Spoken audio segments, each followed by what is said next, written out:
Good evening. Namaste. This is Dr. Aparna. I am your emotional healing synergist. I am an Ayurvedic psychotherapist, a passionate Ayurveda and psychotherapy infopreneur, medical writer, and a budding YouTuber. In my pursuit to address, promote, and propagate Ayurveda and psychotherapy globally, I come up with discussions on either Ayurveda or mental health or psychotherapy and related aspects. So, in this discourse, what I do is I do book reviews or full book summaries and synopses of the books in the self help category in the mental health arena. So, uh, last two sessions we were discussing about a book called Emotional Intelligence by Daniel Goleman, and how emotional intelligence is sometimes more important than intelligence quotient. So why EQ is more important than IQ in our lives. So we were discussing that, and I would like you to refer the first two sessions to know the import what is emotional intelligence, the importance of emotional intelligence, the highlights of the concepts, and the reasons to read the book Emotional Intelligence. All of these is being covered in the first two sessions.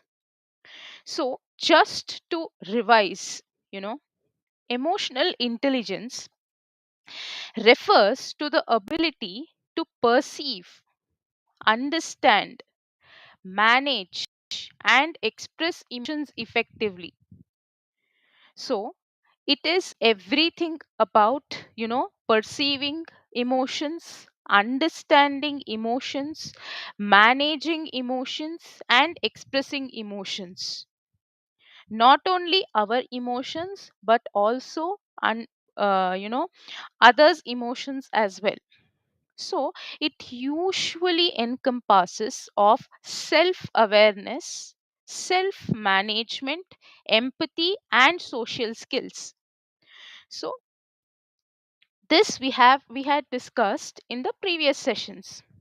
So if you see in my background, you can see that what are the emotional intelligence, what are in our control. So you can see there my boundaries, my thoughts, the goals I set, what I give my energy to, how I speak to myself, and how I handle challenges. Emotional intelligence can be used in the areas that you can control, you have your a control on. That means your boundaries, your thoughts and actions, the goal you set, you know what for what you dedicate your energy to, how do you speak to yourself, then what you tell yourself, and how do you handle challenges. So this is like emotional intelligence in action, wherever you can control. So where you cannot control, so wherever you cannot control, so you cannot control, do not have any control of your past, of your future.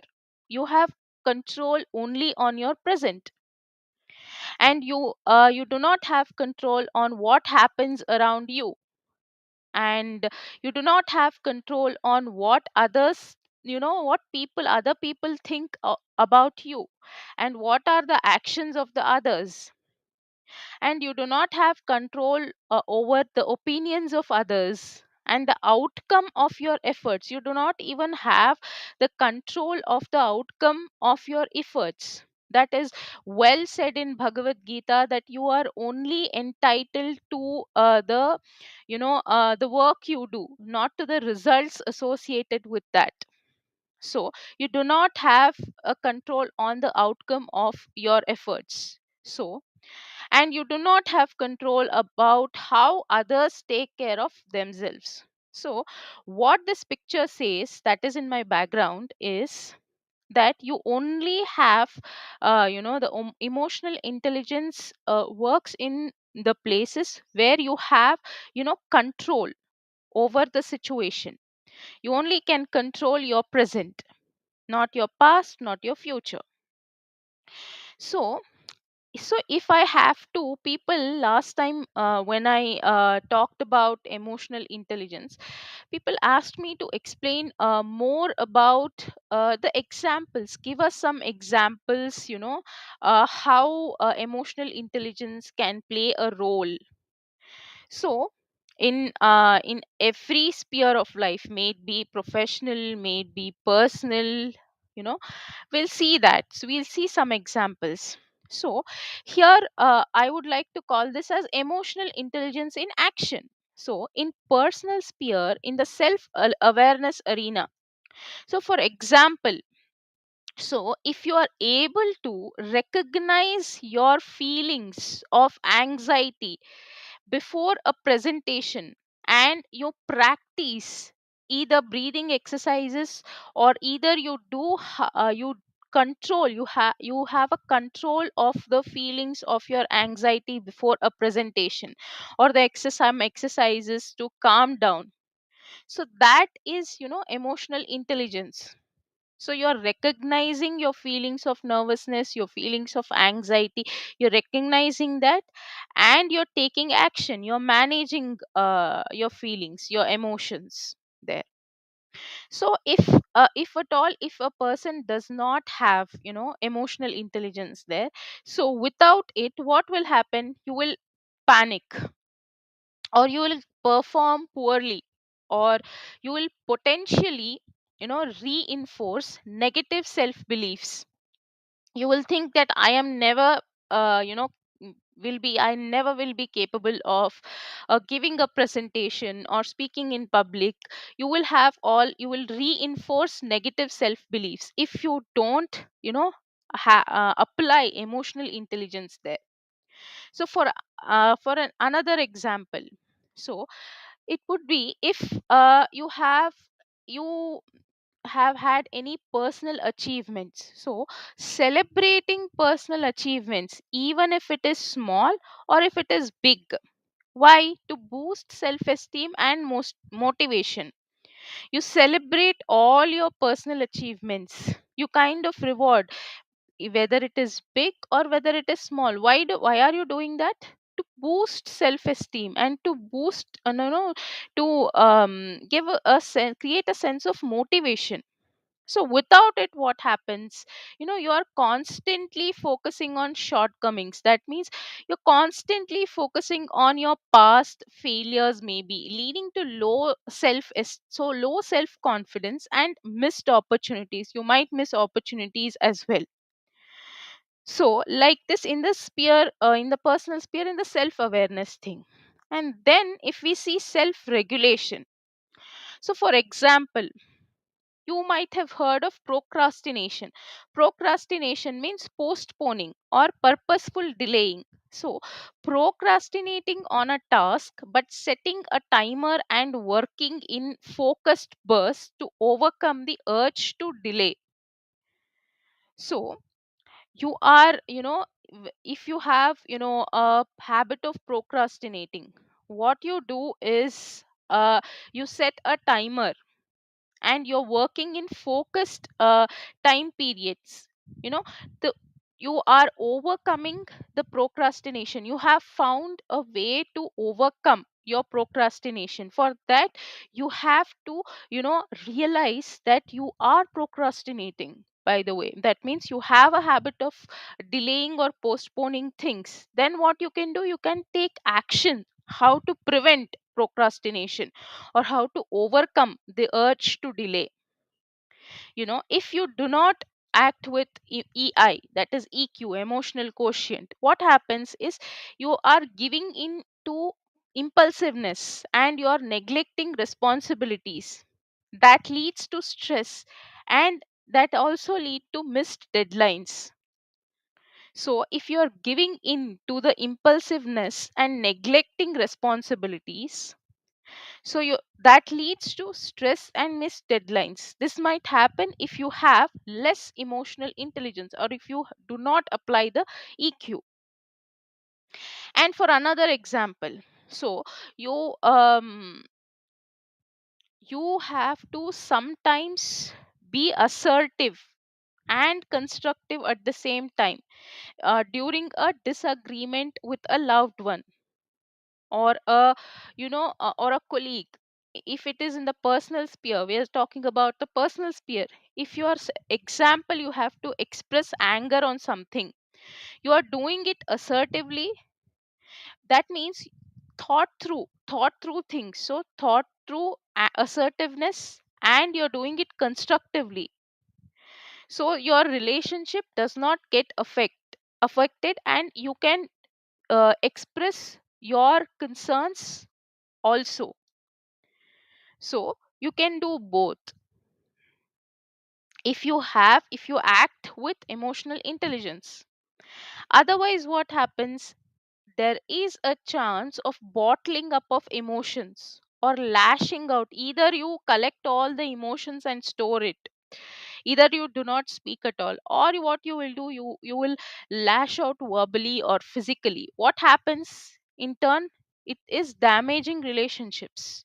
So to prevent relationship damages, to protect the relationship, you should act with EQ, emotional quotient, with emotional intelligence. So we have talked about professional sphere here. Now, personal sphere here. Let's talk about professional sphere. What happens in, the professional aspect of it. So, in the social awareness, like, you know, recognizing, so what you do is, if you are emotionally intelligent, you can recognize a colleague's non-verbal cues of discomfort during a meeting and adjusting communication style accordingly. If a colleague, you can understand verbal and non-verbal cues. If you are emotionally intelligent, you can do that, and you can adjust your communication style accordingly. So and if you do not have emotional intelligence, you will be insensitive to others emotions, so you will create a tense and unproductive work environment. So if there is a lack of emotional intelligence, then there will be then a person will be insensitive to others emotions. So what will happen as a result, there is a tense and unproductive work environment. You'll make yourself an envy.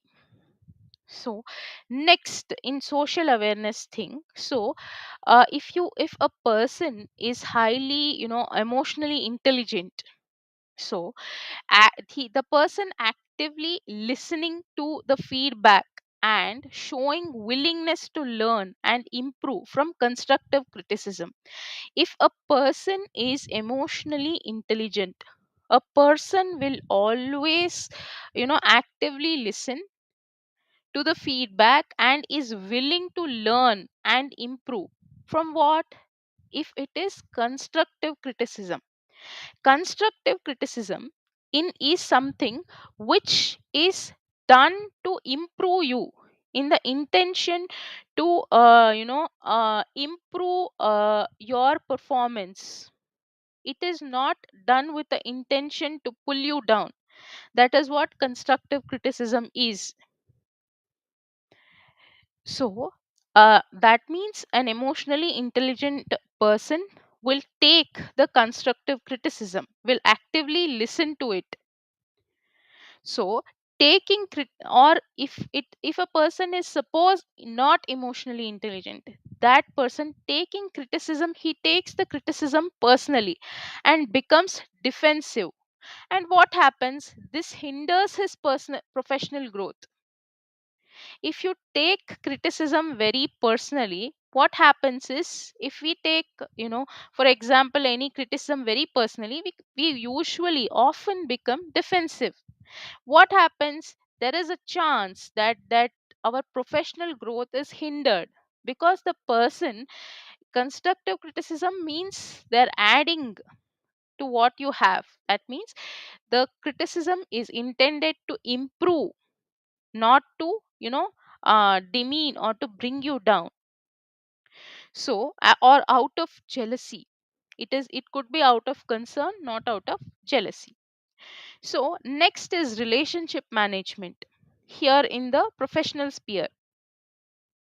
So showing empathy. So for example, showing empathy and understanding when a colleague is going through a difficult time, offering support without judgment. So, in emotional intelligence, I have talked about the importance of empathy. Showing emotionally intelligent person is always empathetic and understanding when a colleague is going through a difficult time, and he or she offers support without judgment. So, without it, what will happen? Dismissing someone's struggles or offering unsolicited advice. So you are not empathetic towards someone's struggle, or you are only offering unsolicited advice, potentially making them feel isolated and unsupported. So what happens is you are making that your colleague feel isolated and unsupported. So you might break a relationship here, professional relationship. You are damaging or injuring the professional relationship. So the second example. So here a person who is emotionally intelligent celebrates team successes together, and he or she acknowledges individual contributions. So what happens here? It fosters or improves or increases collaboration and motivation. If a person EQ is high, that is emotional quotient is high, he or she celebrates team successes together, does not take every credit for himself or herself, acknowledges individual contributions. So this person has done this, that person has done that, acknowledges every individual contribution. So this increases or fosters collaboration and motivation. So without EQ here in this scenario, taking credit for achievements, a person who is not emotionally intelligent will take credit, all the credit, whether he has worked or not, for himself or herself. And he or she always blames others for failures. So this leading to resentment and demotivation within the team. So people, if you don't acknowledge their individual contributions, or if you don't give them credit, what will happen? That they will resent, and they will be demotivated within the team. There will be demotivation within the team.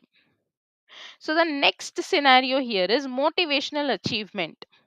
So for example, an emotionally intelligent person sets realistic and achievable goals. That you might have heard of SMART goals: specific, measurable, all those, SMART.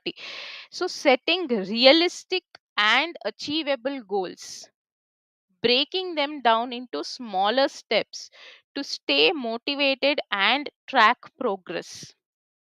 So this person is setting realistic and achievable goals, has a strategy, and he or she also has steps to stay motivated and track progress. So without EQ, what might happen is setting unrealistic expectations and not breaking them down. So if you don't break your goals into smaller steps, actionable steps, what happens is you ultimately feel overwhelmed. So that leads to procrastination and finally giving up. So that's why here EQ is important here as well. So the next example would be learning from mistakes and setbacks and viewing them as opportunities for growth and improvement. So if a person's EQ is high, then what that person does is he or she learns from their mistakes, his or her mistakes and setbacks. So what they do, they view them as opportunities for growth and improvement. So what happens? Otherwise, what happens? They might dwell on their feelings and feel discouraged, like why this happens to me only, why I'm not being able to make it, all this dwelling on the failures and feeling discouraged. This prevents the ability to learn and bounce back, to be resilient. So, emotional intelligence is not about being perfect here. I'm not saying that a emotionally intelligent person is a perfect human being. It is just about being aware of your emotions and having the skills to manage them effectively.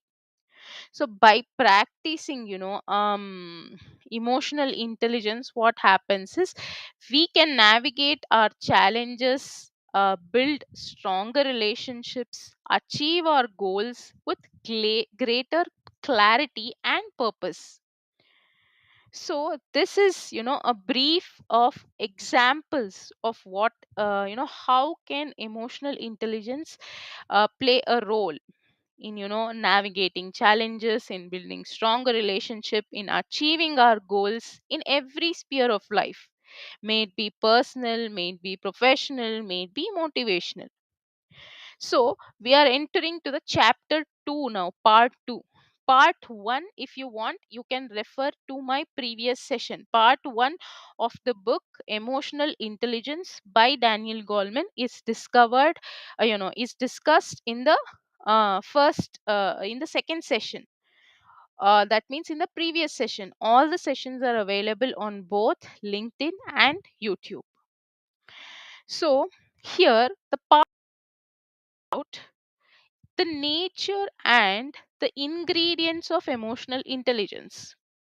So the components of emotional intelligence, the author gives the details the components of EI or EQ. So what are they? Self awareness, self regulation, empathy and social skills. So each component contributes to understanding emotions, managing behavior and fostering better relationships. So example, self regulation. What does self regulation means? Managing stress in a challenging situations. Empathy in leadership, for example, understanding team members concerns and addressing them effectively. So we are discussing about, one by one we are discussing about concept. So what is emotional self awareness?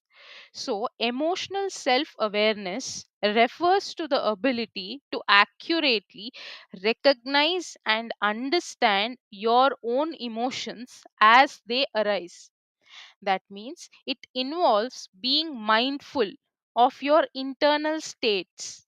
So, include your thoughts, feelings, physical sensations, and behavioral responses. So, if you ask me that how to be mindful of our internal state, how to include our thoughts, feelings, and physical sensations, and how we respond, our behavioral response to the situations. So, what we can do is first thing we can start analyzing and we can journal everything.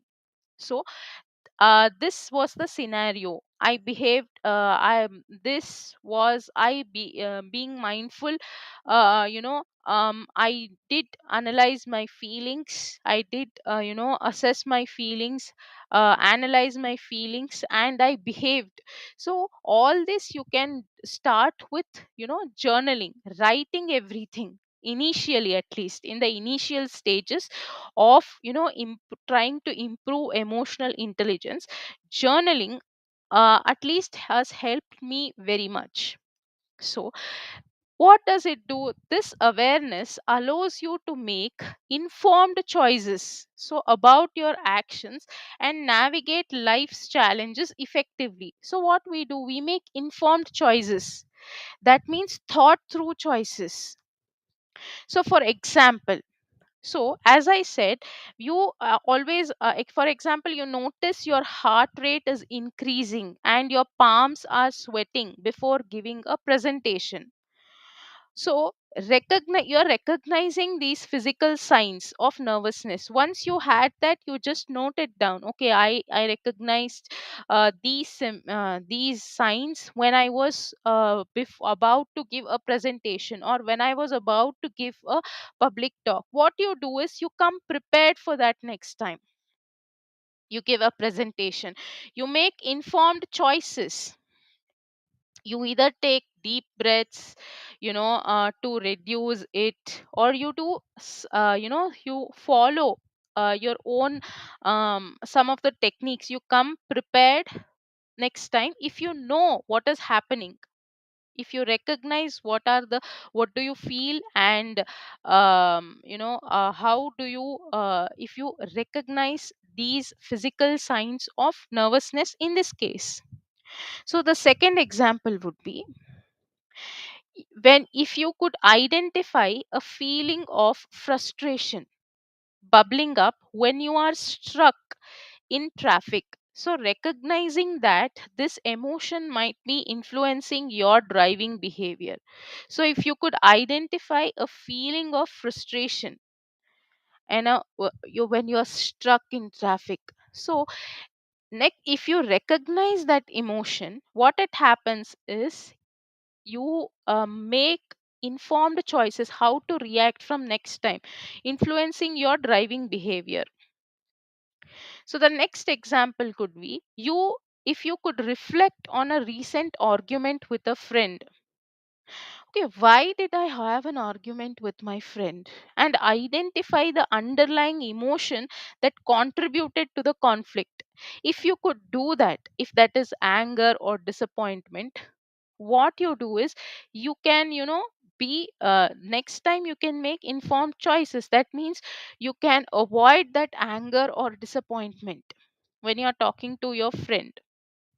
So if you can reflect on a recent argument with it could be in a personal relationship or in a professional relationship, and you can identify the underlying emotions that contributed to the conflict, and accordingly you can act the next time, take action the next time.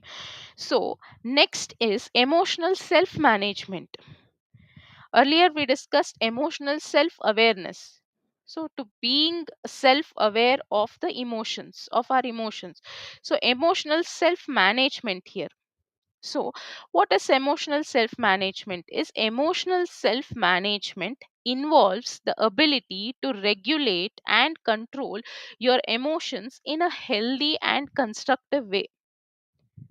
So this includes techniques like deep, when you're aware of your emotions, now you're managing emotions. So here, this in this it is, it could be the deep breathing, it could be relaxation exercises, it could be mindfulness practices, it could be cognitive reframing. That means that cognitive reframing is reframing your thinking pattern, so to manage stress, anger, and other negative emotions. So once you are aware of your emotions, you tend to next step is to manage your emotions. So, and next, for this example, for examples, you take a few deep breaths and count to 10 before you respond to a rude email or before you start your presentation. What it does is it allows your to calm down before reacting impulsively. So the next thing you could do, you practice progressive muscle relaxation to relieve physical tension and anxiety before a big exam. We all have experienced this. If we have an annual exam or something, we are really tensed. So we can also try some physical exercises before coming to a exam to calm ourselves, to relax. So you can also reframe a negative situation into a more positive one. So shifting, your perspective and reducing your emotional distress. So this is what is called cognitive reframing. That means reframing your thinking pattern. So instead of thinking negatively in a situation, reframing that thoughts into a positive one. So, shifting your perspective and reducing your emotional distress. So, what is self motivation then? Then comes self motivation. So, self motivation refers to the ability to set goals, to direct your energy towards achieving them, and maintain enthusiasm and resilience in the face of challenges. So, how can we build motivation? So it could be by curiosity, by passion, and if we have a sense of purpose. So you can motivate yourself if you have a goal, if you have a purpose in life. So self motivation, is the ability to set goals, direct your energy towards achieving them, maintain enthusiasm and resilience in the face of challenges. So how? By curiosity, by passion, by having a sense of purpose in life, purpose or higher purpose in life. So for example, you set realistic and achievable goals for yourself, breaking them down into smaller steps to stay focused and motivated. You set some realistic and achievable goals for yourself. So 5 years, in 3 years, in 2 years, whatever your time frame is, whatever your goal is. And then breaking them down into small actionable steps. And then to stay focused and stay motivated. So, next is you reward yourself for achieving milestones and celebrate your progress. So that helps in maintaining a positive attitude and boosting your motivation. So the next thing is you find inspiration and encouragement from others who share your interests and goals. So building a support network to help you, stay motivated. So these are the examples, of self motivation. So next important factor is empathy. So empathy is the ability to understand and share the feelings of others. So this involves stepping outside your own perspective and seeing things from their point of view. So, this ability allows you to build strong relationships and connect with others on a deeper level. So, what does empathy do? This allows you to build strong relationships and to connect with others on a deeper level and to respond to their needs with compassion and understanding. So, the next thing is here examples. So what can be done, to in empathy? You listen attentively to a friend who is going through a difficult time. So you're offering them support and validation without judgment. That is one way of being empathetic.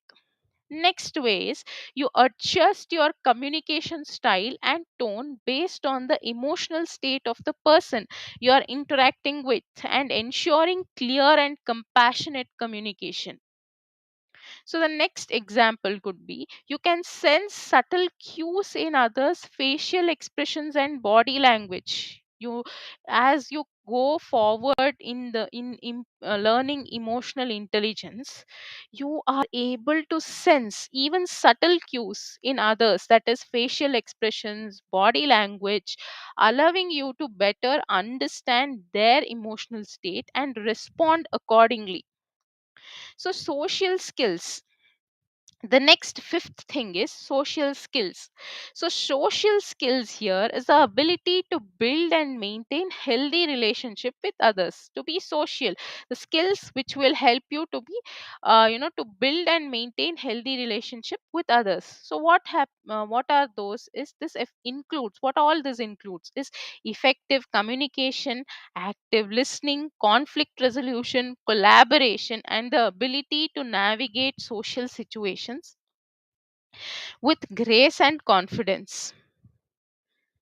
So, for example, you effectively manage a conflict with colleague by focusing on the issue at hand and expressing your concerns in a respectful and constructive manner. That is really important. Next is you actively listen to others without interrupting, allowing them to feel heard and understood. At times, the only thing your colleague or your friend or the people closer to you want you to do is they want to feel heard and understood. So you actively listen to others without interrupting, allowing them to feel heard and understood, which strengthens your relationships. So you readily adapt your social behavior to different settings and groups of people, so demonstrating your cultural sensitivity and social awareness. So by understanding and developing these five key ingredients of emotional intelligence, you can absolutely unlock immense personal and professional potential.